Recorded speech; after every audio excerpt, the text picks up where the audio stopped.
Pacha, awinjo kod Mheshimiwa Kaloso. And I think gin kod points. But gima timre and leadership has to take control at some point. Jotelo nyaka tim something that is different. Nikech okwanyal we timbe luo. Manta senyiso Mheshimiwa liel okwanyal we wedding okwanyal we and everything else. Lakini wabedi ndi jatelo be nyalo romo kod jopiny mondo gigo mbaka. Waluongo civic education. Romo mar gagamba kamwago kanini. Mang'en tuwe kas ne atima ng'ono. Nikech ng'enyne wa jotelo dhi igik mo olosre. Ng'en liel en gima olosre kende. Wedding en gima olosre. But can we intentionally warom gi jopiny forums town hall. I town hall kanyo to wapenjren kang'ane kacha ang'o manyatimre. Kacha ang'o manyatim. Wago mbaka gi jopiny.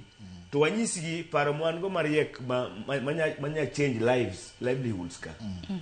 Dopership miwacho ni inyiewo Narok cha. Ibet gi town hall tigo kod mbaka. Nikacha kakalo adwa kata akel tabich moko. Mondo wago mbaka gi jopiny. Nikech gik mwang'eyo ng'eny jaluo be ng'ama riek.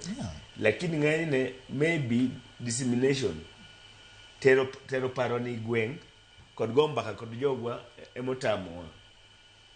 Koro ng'enyne aneno ka luo leaders ng'enyne waromo mani functions molosre kendgi.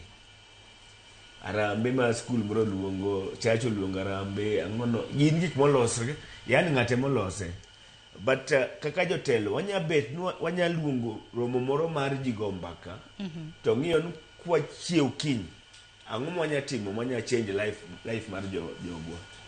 Adiera makende kaka sani kaka empowerment dhimbele aneno ka women empowerment dhimbele omenda mag tara gi gana ikwano omenda go